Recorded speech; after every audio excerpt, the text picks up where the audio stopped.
Right. Welcome again to our study of angels among us. I'm so glad that you chose to join us today. Today happens to be February the 18th, which is actually Ash Wednesday. That's the beginning of Lent, and we'll talk about that here at the end of class about what that means and how you can participate or not participate, depending on what you want to do. And so we look forward today. We're going to begin. We're going to be in the book of Daniel, and we're going to begin in Daniel chapter 3. Now, before I start, Daniel is a fascinating and great book. There's some great stories, and most people have probably heard of Daniel and the lion's den. And we'll read that story, but there's all kinds of other stuff in it. One of the reasons I think that the book is not quite as popular as it should be, because typically you only hear about Daniel Lion's Den, is that Daniel has dreams and visions, and they're apocryphal in nature. They're end times sort of thing. It's Daniel that we get much of our information. Well, I shouldn't say much, but we get a portion of our information on what is supposed to happen at the end. And we're going to talk a little bit about that tonight, but we're going to talk about that a lot in the next several classes. So, but Daniel will get into it. And Daniel is a book that all of us have in our canon. The difference being that if you're, depending on what version of the Bible you have, if you have a Catholic Bible or if you have a Protestant Bible with the Apocrypha, you're going to have everything that we're reading. You're going to have it in your Bibles. If you don't, which most Protestant Bibles that probably don't, I've printed it for you, and I'll explain that here in just a second. So, but where we're going to start is we'll start in Daniel chapter 3. And so to kind of get us up to speed is that we're in this is the Babylonian Empire is where this begins. And Daniel, along with all the other able-bodied young men, when Babylon captures Jerusalem in 586 BC, and we have the specifics on the dates and how this worked out. Babylon took all of the what the Bible says is all of the healthiest young men of Jerusalem, Hebrews, and put them to work as slaves in various parts of the empire. Some of them went to the castle or to the headquarters. And that's where Daniel ends up going, along with three of his friends, Shadrach, Meshach, and Abednego. I was raised Abednego, but it is not. It's Abednego, Shadrach, Meshach, and Abednego. And they all go to the headquarters. And the king, who is Nebuchadnezzar, he starts having nightmare, weird dreams. Daniel can interpret the dreams. And so Daniel is raised to a higher level because he can do that. And we had another person in Hebrew scripture that used to do that. His name was Joseph. Joseph started out as a slave. He could, and this is Joseph, the Technicolor dream coat of many colors, and he could interpret dreams. And so he was promoted in the kingdom of Egypt. This is in Babylon. So this is a different country in a different place, but the same sort of thing. Daniel sort of rises up in power. Shadrach, Meshach, and Abednego, who are his friends, none of them eat pork. That's against the Hebrew religion to eat food that's a cloven hoof. And so, since they can't eat meat, when the stewards bring the slaves their meals, and the slaves eat, Shadrach, Meshach, Abednego, and Daniel, they don't eat because it's pork. And so the steward, the maitre d', essentially said, y'all have to eat this stuff. If you don't, I'll get in big serious trouble because you're going to be weak. You're not going to have what we'd say protein, the muscular build to be able to do the stuff that you're supposed to do. They said, we will not. And they said, to prove that we don't need it, we will eat only fruits and vegetables for 10 days. And then you can compare us to the other young men and see if we have faltered. And after this period of time, indeed, they were stronger and healthier, these four, than the others. And so Shadrach, Meshach, and Abednego, although they were not elevated like Daniel, they were being elevated as well because they were doing good stuff. Now we're going to start in chapter 3. So what we're talking about in 586 is when they're carried over there. So we're talking about the time period of in the late 500 BCs. Okay, we're talking about 550 years before Jesus is here. And one of the interesting things about Daniel is that we're going to actually kind of conclude this in about 530 BC. Daniel was written almost immediately when the story concludes. And most of our books are not like that. We have ancient text, ancient in multiple languages of the book of Daniel, which is part of the confusion between the Protestants and the Roman Catholics, which is truly unfortunate. So, okay. All right. Chapter 3, Daniel, chapter 3, beginning in verse 1. King Nebuchadnezzar made a golden statue whose height was 60 cubits, and a cubit is about 20 inches. Okay. So 20 inches times 60 is about how many feet? It's going to be way up there, 85, 90 feet. Okay. Ish, or even more. I didn't actually do the math. I'm just trying to do it in my head. Okay. He built a statue whose height was 60 cubits and whose width was 6 cubits. And he set it upon the plain of Dura in the province of Babylon. And it's a big, giant golden statue, which is really fantastic. Do y'all know what Veggie Tales are? They're a kids program that tells Bible stories. And it's vegetables that are the characters. And the two main characters are Bob, he's a tomato, and Larry's a cucumber. And by the way, Larry's in love with a manatee, which is pretty Barbara Manatee. And so every time I see manatee, I say, Barbara Manatee, you're the one. Okay. And so, but anyway, and so what they do, and it's geared towards teaching Bible lessons to children and how do you help a child understand what it means to worship something. And so in Veggie Tales, they make it a giant chocolate bunny. Okay. That's what the statue is. For us, it's gold. For the kids in Veggie Tales, it's a giant chocolate bunny. And so, verse 2, then King Nebuchadnezzar sent the satraps and the prefects and the governors and the counselors and the treasurers and the justices and the magistrates and all the officials of the provinces to assemble and to come to the dedication of the statue that King Nebuchadnezzar had set up. So the satraps and the prefects and the governors and the counselors and the treasurers and the justices and the magistrates and all the officials of the provinces assembled for a dedication of the giant chocolate bunny that King Nebuchadnezzar had set up. And when they were standing before the statue that Nebuchadnezzar had set up, the herald proclaimed aloud, "You are commanded, O peoples, nations, languages, that when you hear the sound of the horn, pipe, lyre, trigon, harp, drum, and the entire musical ensemble, you are to fall down and worship the golden statue that King Nebuchadnezzar has set up. Whoever does not fall down and worship shall immediately be thrown into a furnace of blazing fire."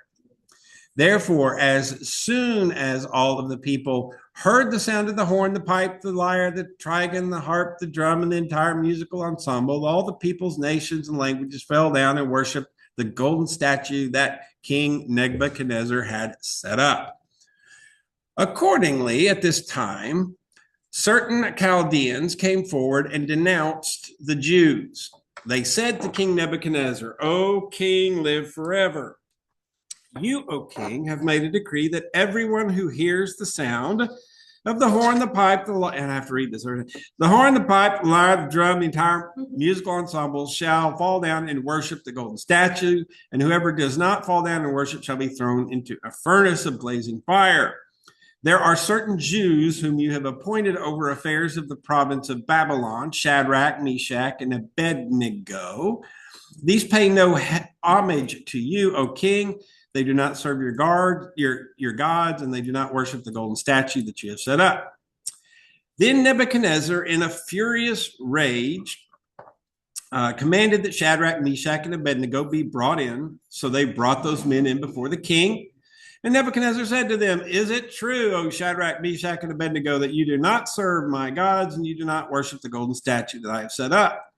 Now, if you are ready when you hear the sound of the horn, the pipe, the lyre, the trigon, the harp, the drum, and the entire musical ensemble to fall down and worship the statue that I have made, well and good. But if you do not worship, you shall immediately be thrown into the furnace of the blazing fire.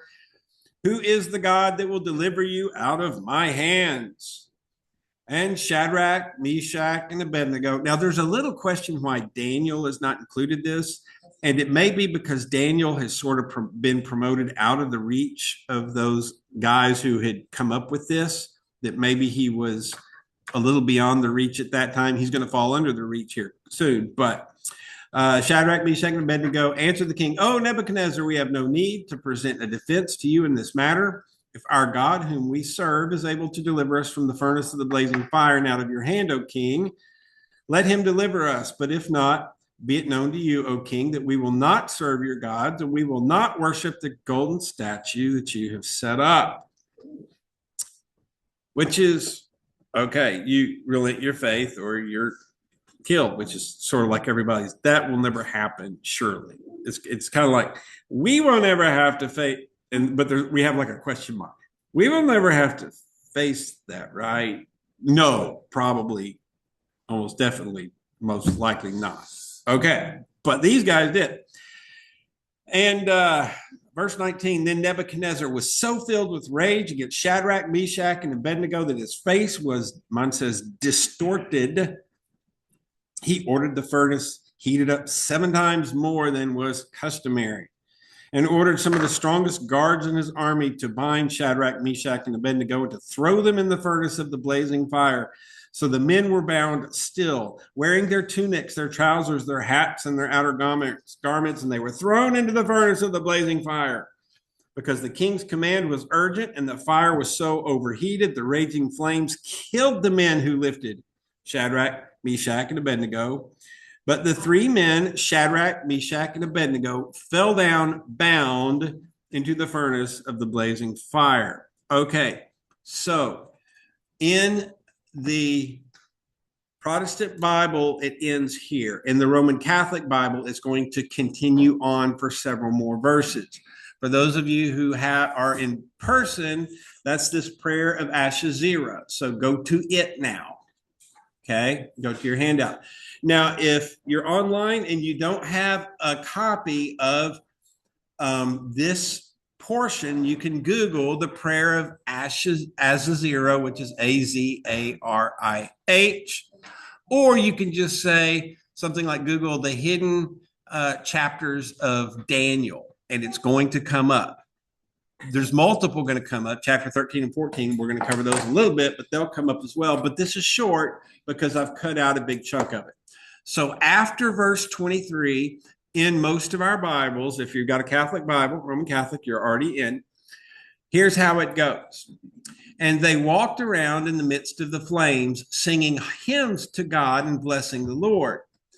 Then Ashazirah stood still in the fire and he prayed aloud. And it's got a real long prayer, but I omitted it just for time version, edited for TV, right?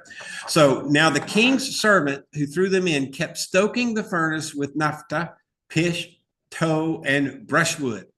And the flames poured out above the furnace 49 cubits and spread out and burned those Chaldeans who were caught near the furnace. But the angel of the Lord came down into the furnace to be with Ashazirah and his companions, and drove the fiery flame out of the furnace, and made the inside of the furnace as though a moist wind were whistling through it. The fire did not touch them at all, and caused them no pain or no distress. Then the 3 of them, with one voice, they praised and glorified and blessed God in the furnace. And then they have a real long song, but I did not give it to y'all. But that is available online. And so basically they start singing in the furnace. Now you go back to your Protestant Bible to verse 24. Okay. And it begins, Then Nebuchadnezzar, and this is chapter 3, verse 24. Then Nebuchadnezzar was astonished, and he rose up quickly, and he said to his counselors, was it not 3 men that we threw bound into the fire? Now, if you're asking why the Bibles are different, is that when the Protestants, when we had the Protestant Reformation, it was determined that at that time, the Protestants said that if it is not in the earliest versions of the Hebrew text, we will not include it. Okay. That's 500 years ago. But it had been discovered long before the 1540s. It had been discovered that there were additional parts of the book of Daniel that had been omitted, and they were found in multiple languages, multiple contexts, in very old condition. And so the Catholic Church in the Council of Trent in the 1540s, so this is 500 years ago, after looking at those documents for 1,000 years, decided it needs to be in there. These missing parts of Daniel need to be in there. And so they put them in. Okay. And this apocryphal stuff, or this early Hebrew stuff that the Protestants could not find, that is why they kept in part those 7 books that are in the Roman Catholic Bible that are not in the Protestant Bible. That's why the Protestants said we're not going to abide by those 7 books, because they're not in the original Hebrew text. Roman Catholic says no, we are going to include those. Does that make sense? It sounds silly, but this is how it went. The Hebrews, the reason it wasn't included in their original text is that the rabbis feared, because so much of the text has stories of angels, they were afraid that the people would start worshiping the angels instead of God. And so the rabbis pulled it out of their original Hebrew Bible, we might say, but they still had all the stories around and still told all the stories. It just wasn't in this book. It was in other books. And so the teachers would teach it. They said, but that's not real. We're not doing that. Okay. And so the Protestants kind of went back to that and said, well, if the Hebrews didn't have it, we're not going to have it either. And the Roman Catholics said, no, we're going to have it because this is real stuff. Okay. So here we go. We're going to go back to verse 25. He replied, and this is Nebuchadnezzar because he's looking in the furnace, right? And he said, he replied, but I see 4 men unbound walking in the middle of the fire, and they are not hurt. And a 4th has the appearance of a god. See, we just got all kinds of information before just a minute ago, about an angel coming in there, how it did it. And it's too bad that we didn't have it in, the Bible I grew up with anyway. And so Nebuchadnezzar approached the door of the furnace of blazing fire and said, Shadrach, Meshach, and Abednego, servants of the Most High God, come out, come here. So Shadrach, Meshach, and Abednego, they came out from the fire. Verse 27, and the satraps and the prefects and the governors and the king's counselors gathered together and saw that the fire had not had any power over the bodies of those men. The hair of their heads was not singed. Their tunics were not harmed, and not even the smell of fire came from them. And Nebuchadnezzar said, blessed be the God of Shadrach, Meshach, and Abednego, who has sent his angel and delivered his servants who trusted in him. They disobeyed the king's command and yielded up their bodies rather than serve and worship any god except their own God. Therefore, I make a decree. Any people, nation, or language that utters blasphemy against the God of Shadrach, Meshach, and Abednego shall be torn limb from limb, and their houses laid in ruins, for there is no other God who is able to deliver us in this way. Then the king promoted Shadrach, Meshach, and Abednego in the province of Babylon. Okay, so you would think that this lesson is enough to teach Nebuchadnezzar and the future Babylonian rulers that God is real, but people tend to forget, especially these rulers of power. They just tend to forget. course, we tend to forget too. It's like, okay, I saw it last year, but like I saw us recover from all the storms, and I know we did, but what about right now? What about today? See, this time last year, we were still like concrete floors, and no walls, and and we're like, oh, singing dirges, oh, and we've come through it, and it's like, now what? It's easy to forget, and so we should try not to. Okay, so that's Shadrach, Meshach, and Abednego in the furnace of the blazing fire with an angel of the Lord who was not named, right? And the angel swoops in and saves these three faithful people. Turn over to chapter 6 of Daniel. So 3, 2, you're going to skip 4 and 5, and you can read this whole thing. We just don't have time to read the whole book. I have to kind of cherry pick and tell stories in between. Okay, chapter 6, Daniel chapter 6, verse 1. It pleased Darius to set over the kingdom 120 satraps stationed throughout the whole kingdom, and over them 3 presidents, including Daniel, to these satraps to give account. And the reason is that Daniel keeps interpreting the dreams. And so Nebuchadnezzar, the king, Darius, now the kings have changed. Darius was super pleased with Daniel and kept promoting him. Okay. These satraps gave account so that the king might suffer no loss. Verse 3, soon Daniel distinguished himself above all the other presidents and satraps because an excellent spirit was in him. And the king planned to appoint him over the whole kingdom. And that's what happened to Joseph. Joseph kept being elevated. And finally, Joseph was named number 2 in Egypt. And he was put over all the food stores. And that's what they were planning to do here. So verse 4, so the presidents and the satraps tried to find grounds for complaint against Daniel in connection with the kingdom, but they could not find any grounds or complaint or any corruption, because he was faithful and no negligence or corruption could be found in him. And the men said, we shall not find any ground of complaint against Daniel unless we find it in connection with the law of his God. So the presidents and the satraps conspired and came to the king and said to him, O King Darius, live forever.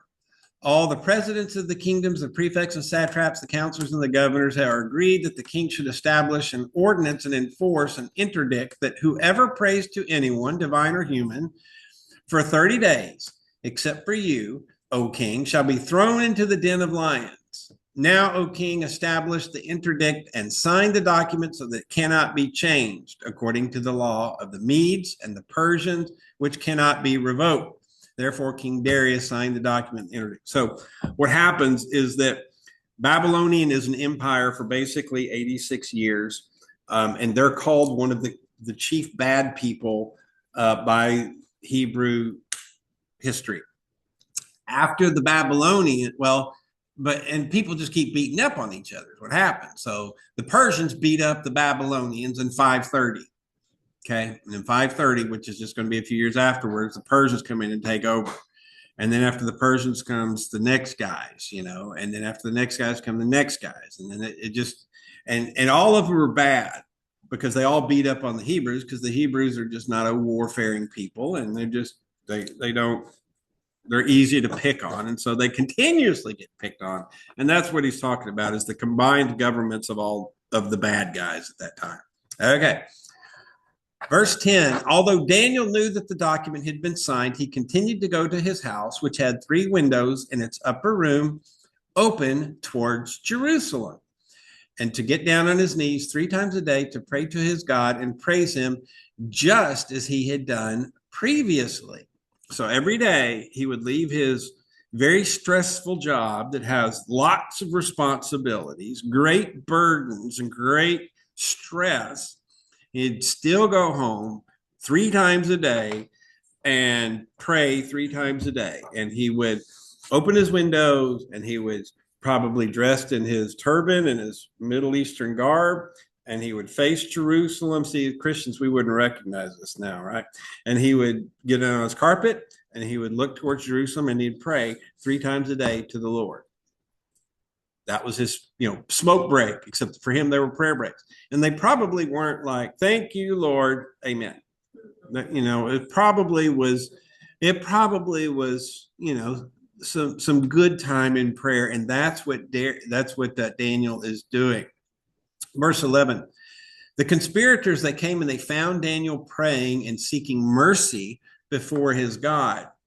And then they approached the king and said concerning the interdict, O king, did you not sign an interdict that anyone who prays to anyone, divine or human, within 30 days, except for you, O king, shall be thrown into a den of lions? And the king answered, the thing stands fast according to the law of the Medes, the Persians, which cannot be revoked. Then they responded to the king, Daniel, one of the exiles from Judah, pays no attention to you, O king, or to the interdict you have signed, but he is saying his prayers 3 times a day. When the king heard the charge, he was very much distressed. He was determined to save Daniel, and until the sun went down, he made every effort to rescue him.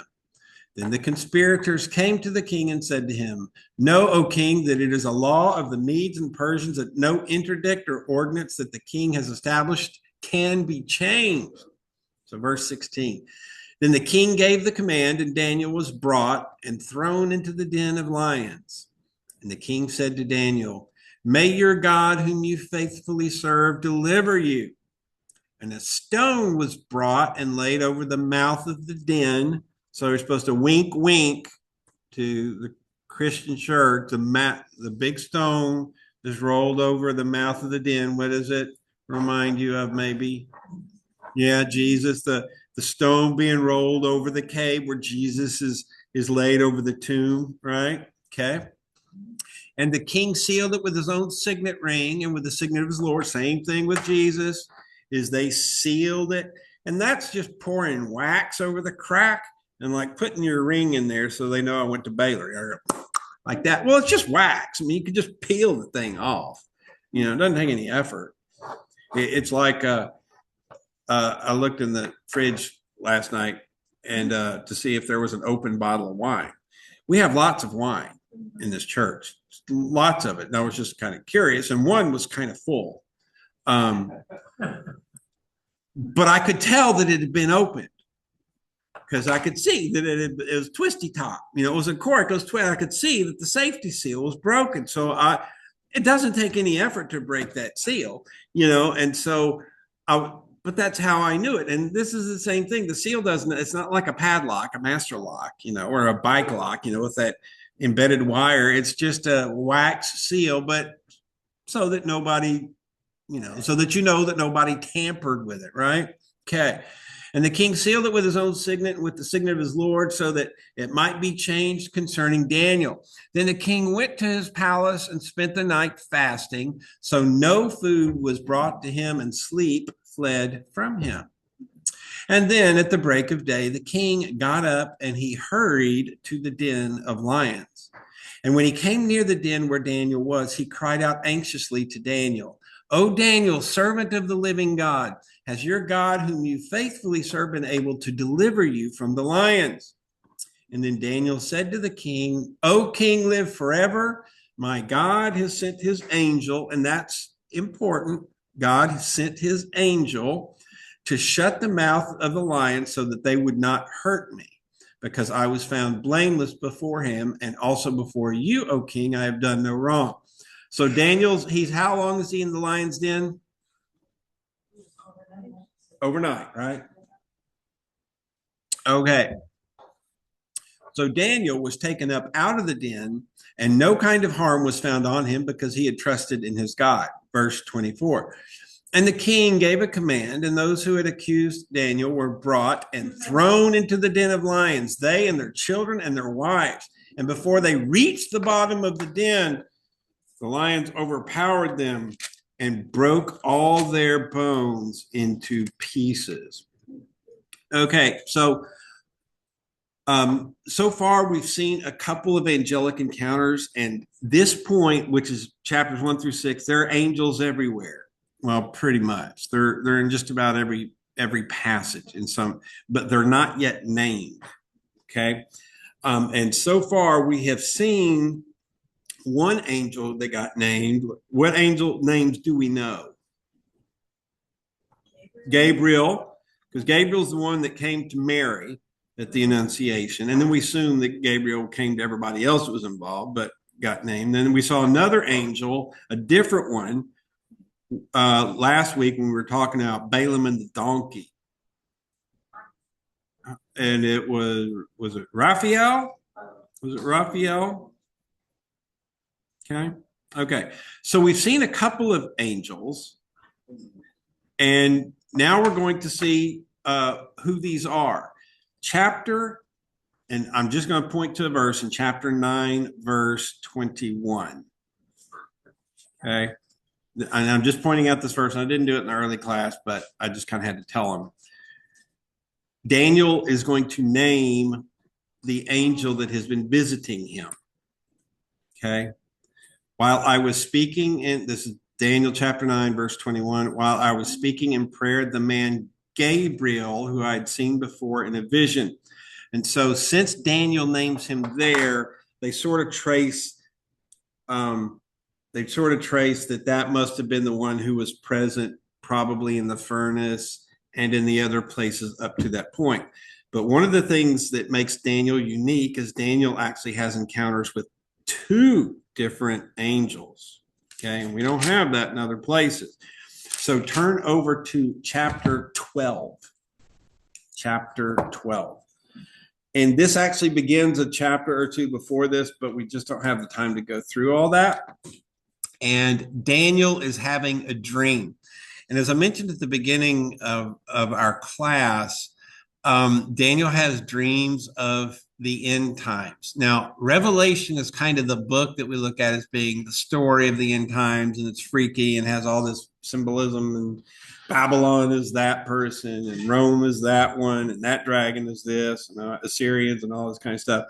So, but Daniel, he also has some of these dreams. And so somewhere in all of this text, these texts plus other texts, somehow we, the church, I'm talking about the church, the whole Christian church has to develop its theology of how the afterlife works.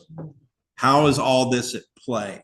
Because most of us recognize that the character Satan or Lucifer is a fallen angel.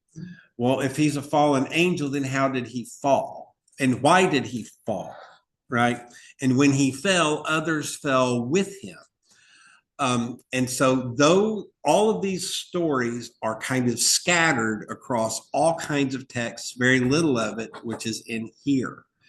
What's in your Bibles, whether it be Protestant or Roman Catholic, are different pieces of the puzzle, but they are by far not the full puzzle that the disciples would have known. Okay. So for instance, in the New Testament, and we have lots of books, we have the Gospels, Matthew, Mark, Luke, and John. If we just take the disciples and the followers of Jesus, who are all Hebrew, they've been studying the Hebrew history and Hebrew life their whole lives, which includes their Bibles, but it also includes all those other texts. So even if they didn't have Daniel chapters 13 and 14, which we're going to get to, in there, they knew the stories. And they knew all the other stories. Okay, because that's what they did. That was part of their livelihood.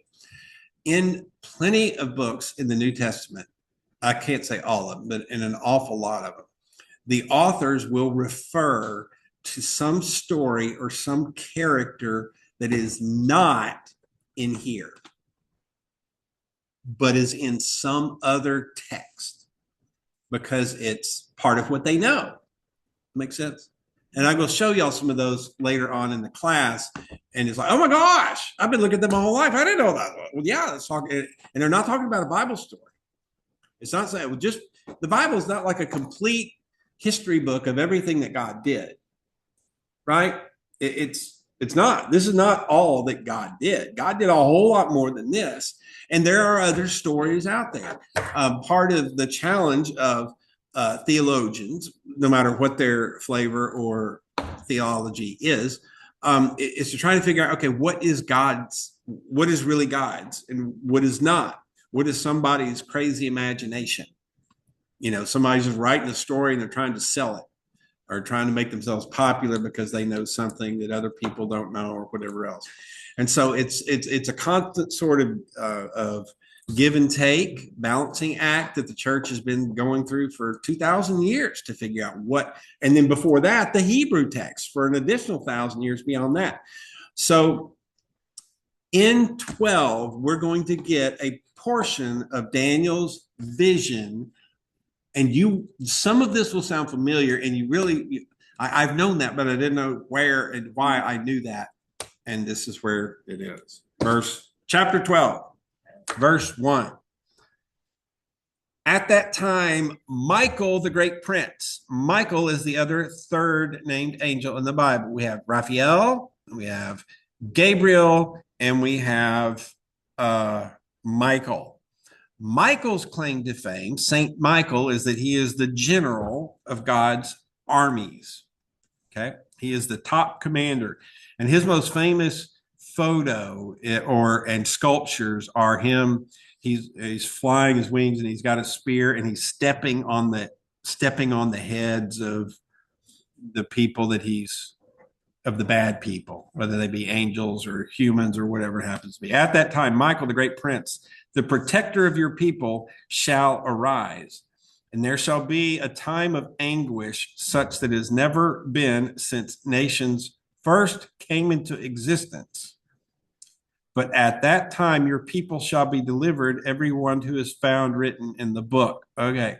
So if you didn't know what you believed, I'll tell you what you believed, or at least what your church believes. We don't talk about this a whole lot because we don't want to get people, send them off on some wild tangent.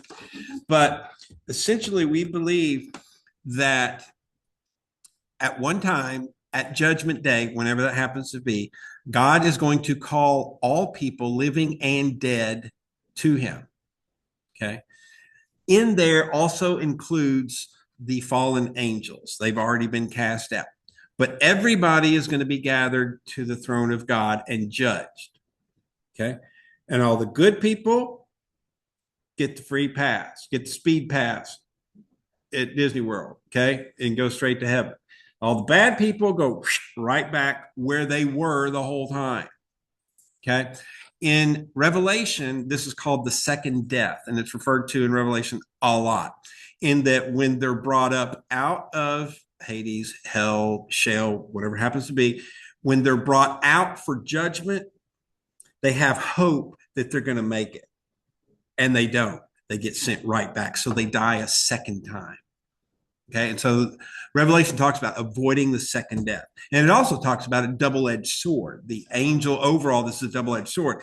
And meaning that the two edges, if you're right with God, then the sword is with you. And if you're not right with God, then the sword, it cuts both ways. So it can work in your favor or not in your favor, up to us. Okay. So this is referring to the end times. Many of those, verse 2, many of those who sleep in the dust of the earth shall awake, some to everlasting life, and some to shame and everlasting contempt. Those who are wise shall shine like the brightness of the sky, and those who lead many to righteousness like stars forever and ever. But you, Daniel, keep the words secret and the book sealed until the time of the end. Many shall be running back and forth, and evil shall increase. Okay. So a couple things. It also talked about the book of life a couple verses ago. If you're Presbyterian, that's very high on your theological history. John Calvin was very big in the book of life, and your name is written in the book of life, and it's not, you're not in. And I'm like, well, how do you know if your name is written in it? And so what Calvin would say is, well, if you're worried about it, your name's in it. So behave. Okay. And so it's funny because Calvin's contemporaries said people are going to go, they're going to go awful, because if they find out that their names are in the book of life, they're going to act awful. They're going to be terrible because They know they're in. And actually, just the opposite happened. It gave them courage to do even more and to do even better. Okay, so that's called predestination, but it's loosely held. So if you're not Presbyterian, don't say anything bad about it. It's just that's part of sort of their underlying theology. Okay, all right. So one of the things, though, that we also saw is about keeping it secret and evil increasing. Well, is evil increasing? Well, the population is a whole lot bigger now than it was 2,000 years ago. And so if you have the same proportion of good people versus bad, yeah, it's increasing. Now, the percentage is it the same? I don't know. But the numbers, yeah, there's more of it out there. Right. But we're probably a whole lot more safe being born into our world than Jesus was being born into the world in which he was born into, which is 500 years after this, is that the world has always had challenge and struggle. Part of what life is supposed to be is a journey of overcoming struggles so that we can show God that we care, that it means something, that even in the midst of difficult situations, we can still be faithful. We can still take care of one another. We can still take care of the world that he created. Okay. And that goes into all kinds. Some folks will even link that to purgatory, which is a Roman Catholic belief. Some Protestant theologians will say, well, we're in purgatory now, and we're trying to find our way through this so that we can get to heaven. But take that for whatever it's worth. The deal is that none of us know.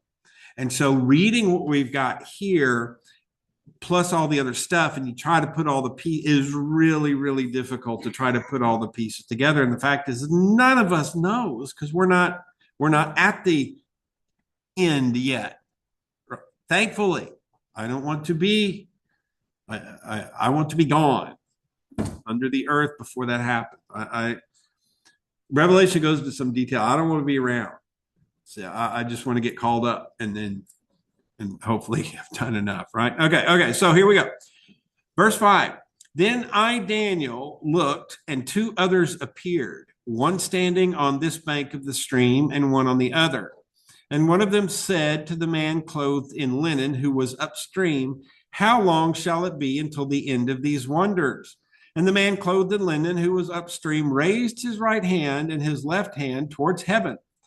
And I heard him swear by the one who lives forever that it would be for a time, 2 times, and half a time. A time being 360 days or a year. A time, 1 year, 2 times, 2 years. So 1 plus 2 is 3, plus a half a year, 3.5 years. Now, since the ancient of times, humankind has tried to predict the end and has not got it right yet. And we have been certain on many, many, many accounts, right? I mean, the biggest one for me was 2000. You know, it was like, oh my gosh, the world's going to like implode because the clocks don't know that it's going to be the year 2000. It's kind of like, you know, when we cross into the year 1000, it's like, what happened then? They didn't know what time it was or day it was. I mean, maybe they did, but they're often, you know, they could be off 2 or 3 days and not know it. They didn't have daylight saving time and all that stuff right there. But 2000, you remember all the precautions we had to take? Did you fill your bathtubs full of water? Did you? Did you make sure you had plenty of canned stuff? You know, I'm country, so I had plenty of ammunition, you know, and plenty of lures because I'm going to be living off the land for the rest of my life. You know, I had flint, I had steel, I could make fire even without matches. I mean, you know, silly. Of course, I tried to blame it on, well, I've got a, you know, wife and young family, and at that time, a baby almost there. And like, oh my gosh, I gotta, you know, we've been trying to figure this out forever. And the best thing to do is not try to figure it out because nobody knows. So, Okay. And when the shattering, this is the second half of verse 7, and that when the shattering of the power of the holy people comes to an end, all these things would be accomplished. Verse 8. I heard but could not understand. So I said, my Lord, what shall be the outcome of these things? And he said, go your way, Daniel, for the words are to remain secret and sealed until the time of the end. Many shall be purified, cleansed, and refined, but the wicked shall continue to act wickedly. None of the wicked shall understand, but those who are wise will understand. Now, this is a bit unnerving, but hopeful. So when it says that many shall be purified, cleansed, and refined, how do you refine gold? Right, melt it, right? And that's how metals are purified. And to get stuff to its purest state, it's usually having to go through the wringer. I mean, really, really, really worked over. And so, well, is that what we can expect? Or is that what we're experiencing? A refining right now in this life? And you see, oh yeah, that's what this is. Oh no, that's what, and there's lots of directions that you can go if you're trying to predict it. The best thing is don't predict it, you don't know. It's to do the best you can right now because that's all you got. Because tomorrow, we don't have tomorrow's a promise to nobody. I mean, it really isn't. We just don't know. So we just have to do the best with what we have. But the wise will understand. Okay. The wicked won't get it. The wise will. Verse 11, from the time of the regular burnt offering is taken away and the abomination that desecrates is set up, there shall be 1,290 days. Happy are those who persevere and attain the 1,335 days, but you go your way and rest, and you shall rise for your reward at the end of days. So it would be sort of easy because we began talking about the furnace fire with Shadrach, Meshach, and Abednego. Is it that sort of a thing? To where it looks scary, but with faith and the comfort of the Lord that's part of the purification process is being affirmed in our faith. There's so many ways that you can look at it. And this is really, really difficult to preach. And so we don't preach it in the Christian church. We just don't, because you can't, you got 20 or 25 minutes, you're going to send people home scared to death or confused or doubtful. And that's not what it's about. It's supposed to be about confidence in that when we do what God calls us to do, we're safe. Even if we've been bad to this point, if we go forward and try to do what we can, that we're safe.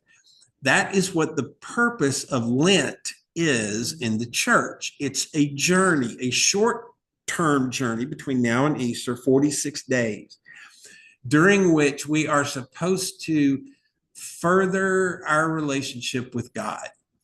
And so if we can go into Lent and come out at Easter with even one step forward, that's good.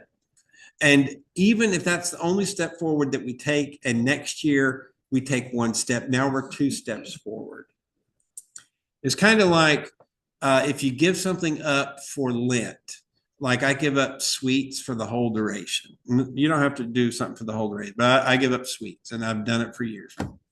And so if I give up sweets next year and I stay true to it after Easter, next year I won't have to give up sweets because they're gone. Like they're out of my. But the thing is, see, I start back and I gradually, and then I get to here, I'm like, I've got to shed a little bit. And for me, taking off the sweets does a lot for me because I do. I consume so much sugar and stuff. And yes. Becky. So what you just said, how does that align with the verse, for by grace are you saved through faith, not of works? Well, it's not, yeah. How do we how do we resolve or reconcile with we're not saved by our works, we're saved by God's grace? Well, I mean, when it comes down to it, it's God's decision no matter what about who is saved. We can't earn it. We can't do what God did for us. God sent Jesus to the cross and made one final sacrifice on behalf of all of humanity, so that as long as we accept that, then we're saved. That's the Christian belief. And that is absolutely true. But where it gets sticky, for instance, I know people and have heard in parts of my life, once saved, always saved. So that once you're there, whatever there happens to be, some people call it once you're baptized. Okay. Once you're there, you're safe. You're home free. Okay. Because baptism to some is the link to salvation. But all baptism is just an act of grace that we participate in. It doesn't mean that those who aren't baptized aren't going to heaven. It does not mean that. And it doesn't mean that everybody who's baptized is going to heaven, because some folks have been baptized and they went to hell after that. You know, we know plenty of them. And so the link to works, there's not something specific that we can do. It's to have faith. But where works become important is that works are the fruit from the tree of faith. So that when we're being faithful and when we're doing when we're making an effort to deepen our relationship with the Lord, the works come with it. Does that make sense? The works come with it. And so Lent, for instance, if it's a specific thing that we're trying to do, it's not supposed to be so that I can lose weight. It's supposed to be that, God, you're more important to me than that which I elevate to a really high level in my life. And it's only for 6 weeks, but it's supposed to be enough time so that it's purged out of my system. Does that help? By grace, we are saved. Yes, it is only by the grace of God that we're saved. And we can't earn enough points. Nobody can, because we're all fallen creatures and we've screwed up big.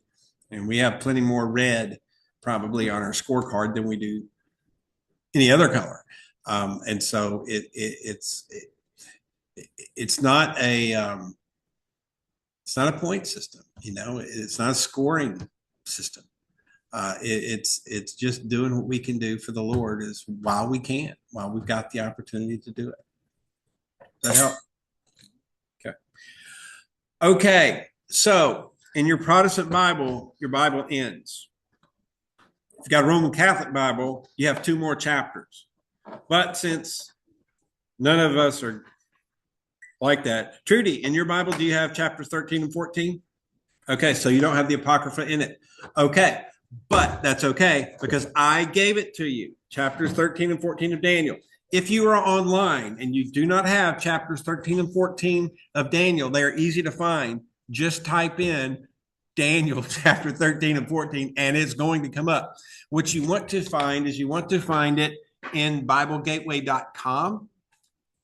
That's going to come up as one of your top 2 or 3 choices when you Google BibleGateway.com. And that's where we can begin here.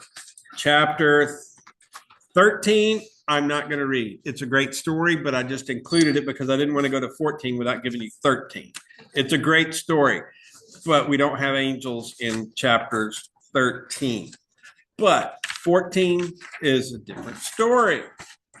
Bel and the dragon. We talked last week about Baal, which is it's a foreign god, anti-Hebrew. And so lots of gods were called Baals, and some form of Baal, B-A-A-L, is in lots of names of people that are not real favored.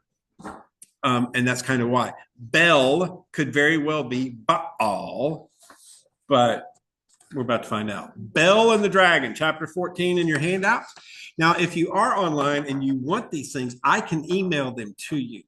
And so all you have to do is tell me, because next week we've got the book of Tobit and you don't have that one either. But the best way for me to do is get it to you in email. And actually, there's a chat box to the side of your screen. And if you put your email address in that chat box, I will send that to you as well as some other stuff. Bel and the Dragon, verse 1. After King Astyages was gathered by his ancestors, Cyrus the Persian succeeded to his kingdom. Daniel was a companion of the king and was held in higher honor than any of the other friends of the king. The Babylonians had an idol called Bel, and every day they provided for it 6 bushels of fine flour, 40 sheep, and 6 measures of wine. Every day, that's what they gave to Bel. And the king revered it and went every day to worship it. But Daniel worshiped only his God. And when the king asked him, "Why do you not worship Bel?" Daniel replied, "Because I do not revere idols made with hands, but only the living God who made heaven and earth and has dominion over all flesh." Then the king continued, "You do not think Bel is a living God? Do you not see how much he eats and drinks every day?" And Daniel began to laugh. "Do not be deceived, O king," he said. "It is only clay inside and bronze outside. It has never eaten or drunk anything." Enraged, the king called his priests and said to them, "Unless you tell me who it is that consumes these provisions, you shall die. But if you can show that Bel consumes them, Daniel shall die for blaspheming Bel." And so Daniel said to the king, "Let it be as you say." Now there were 70 priests of Bel, besides their wives and children. And when the king went to Daniel into the temple of Bel, the priests of Bel said, "See, we are going to leave. You, O king, set the food out and prepare the wine, and then shut the door behind you and seal it with your ring. If you do not find that Bel has eaten it all when you return in the morning, we are to die. But otherwise, Daniel shall die for his lies against us." They were not perturbed, because under the table they had made a secret entrance through which they always came in to consume the food. After they departed, the king set the food before Bel, while Daniel ordered his servants to bring some ashes, which they scattered through the whole temple. The king alone was present. And then they went outside and they sealed the closed door with the king's ring and departed. The priests entered that night as usual with their wives and children, and they ate and drank everything. Early the next morning, the king came with Daniel. "Are the seals unbroken, Daniel?" he asked. And Daniel answered, "They are unbroken, O king." And as soon as he had opened the door, the king looked at the table and cried aloud, "You are great, O Bel. There is no deceit in you." But Daniel laughed and kept the king from entering. He said, "Look at the floor and consider whose footprints these are." "I see the footprints of men and women and children," said the king. And in his wrath, the king arrested the priests and their wives and their children, and they showed him the secret door by which they used to enter to consume what was on the table. And the king put them to death and handed Bel over to Daniel, who destroyed it and its temple. And there was a great dragon. Now, I don't know what the dragon is, but we have an iguana in the garden, and he's big. Yeah, and it got real.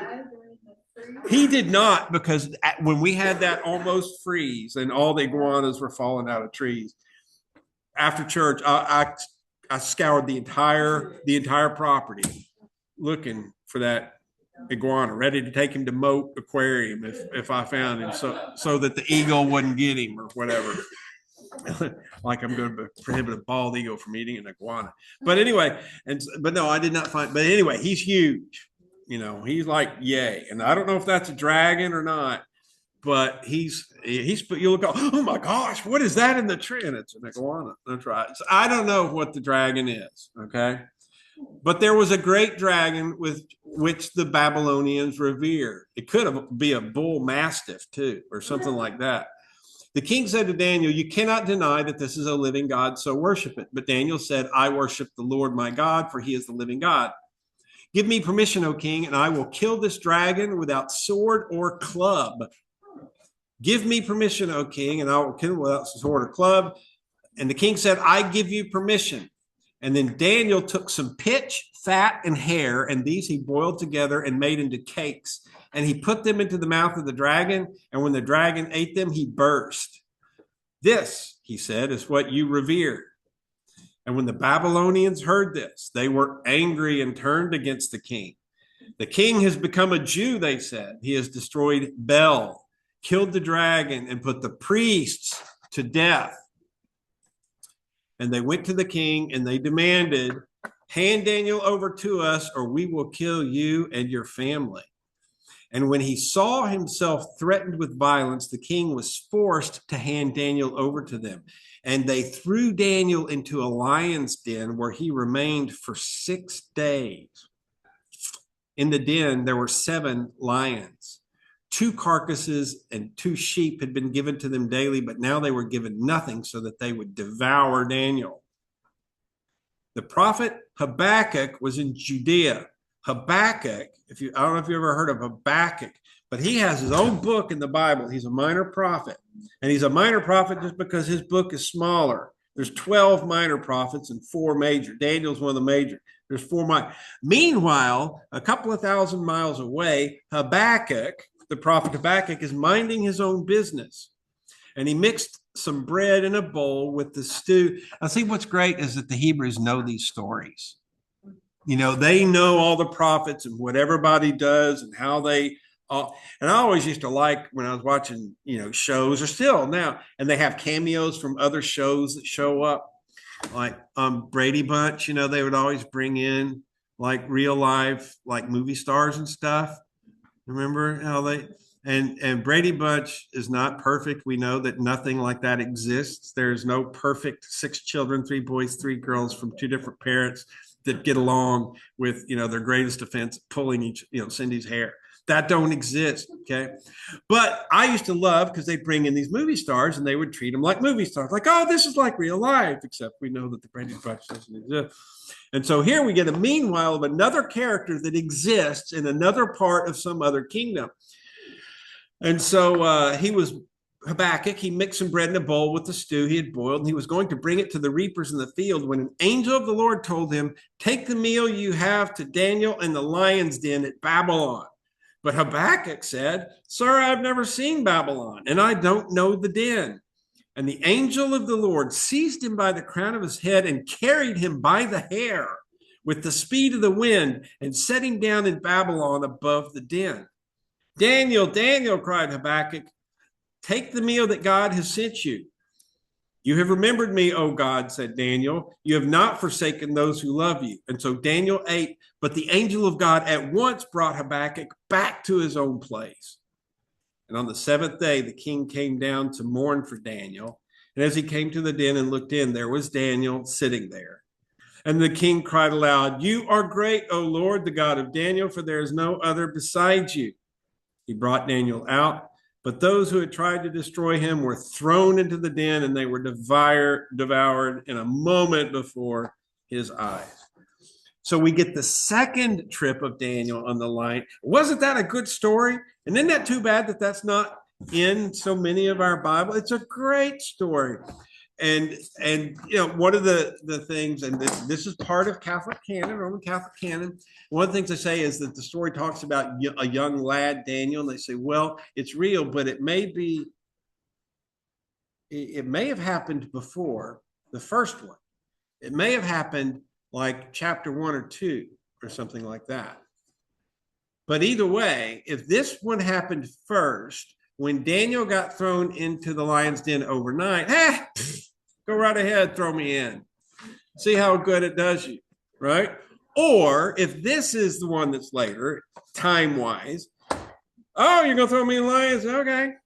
All right, been there, done that. We don't know about who the king was. But the king, they start to, there's no denying of the different kings, but they're not sure that the authors were always getting the kings right when they were scripting it. And so, yes, from a historical, they say, well, it's 2 completely different kings, 2 different things happen.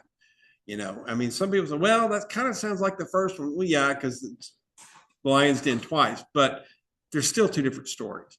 And so, but yes, there's plenty of people say the young lad happened first. And so, but either way, second time. So the angel of the Lord again saves Daniel. So, okay, so that is our look today at a couple of, we saw a glimpse of Michael, who we will see much more a little bit later on. And we also saw Gabriel, Daniel having interactions with both. And we will see another one next week in the book of Tobit, T-O-B-I-T. Tobit is not in your Roman Catholic Bible. For those who are here in person, I've printed off copies of the whole book of Tobit. It's 14 chapters and it's back there on the table. If you're online, if you will go to BibleGateway.com, you can search for Tobit, T-O-B-I-T, and it will appear before you, the whole book. Or if you want a hard copy or you want me to email you a copy, I just need your email address. And so you can either put it in the chat box over to the side of your column right now, or just somehow get me your email address so that I can give it to you. In addition to the book of Tobit, I can include the stuff that we just read out of the copies of Daniel, as well as the handy dandy Lenten calendar for Lent 2026. And so this thing is pretty nifty. We do it every year. And so if you don't know about it, just a quick couple of notes, and I'm going to try to change my backgrounds out so that I'm not having very good luck here, so that y'all can see me better, but that's not going to work. Video effects, and I can't pull it off. Okay. So, but the calendar, what it does is it's, instead of giving up something for 6 weeks, these are 24-hour challenges every day. Today's challenge is to get ashed or ash yourself. And if you get ashed, that's going to church or something like that and getting ashed. So I'll administer ashes for those who are here. And I've been doing it kind of throughout the day, all day today, and at the Lord's Warehouse. And getting ashed and you're done. And the ashes basically represent, okay, I'm going to make an effort at this. Now, if you're at home and you couldn't get to church and your schedule didn't allow that, don't worry about it. Take an ink pen and make a little cross somewhere on you. You can hide it if you're afraid it won't wash off before tomorrow. If you're bold, use a Sharpie, and then you can parade it and get a Sharpie, just put it right on your forehead. Don't do that. Don't do that, because it'll be there for a while. But just make a little cross on yourself. And basically what you're doing is you're marking yourself for God. You're saying, you know what, that during these 6 weeks, I may not do everything, and I may not be Roman Catholic, which typically Lent's associated with the Roman Catholic, but it's not. Lent is the Christian church. There's some Christian churches that don't practice it, but vast majority do. It's just a way to say, you know what, I'm going to do something about it. It's just kind of preparing ourselves for it. And so these calendars are available in the church office. I've got them. I can email them to you. I can bring them to you if you're close and live close by me, and several of y'all do. So we can do it that way. But the whole program is going to be announced later on. Well, this Sunday, which is the first Sunday of Lent, I will unleash the whole program because there's more things. This is just kind of the starter thing. And I see your hand risen, and I'm going to try to, you can, if you'll unmute yourself, Deborah, then you. Yep, I'm unmuted. How long are you going to be there? Not long enough. No, I'll be here. Yeah, I'll be here till 7. You're just right next door. Yeah, I'm gonna come down and get ashed. Fantastic. That's great. Hey, Deborah. And you can get the handouts too. But I've got the Catholic Bible. So I've got this big old. Look at you on top of it. Fantastic. You've got Tobit as well. And so, you know, the non-canonical texts, like I said, we don't preach them. We don't teach them in Sunday school. It's just not wise. And I have not taught them or preached them at all at the chapel. I'm starting year 6.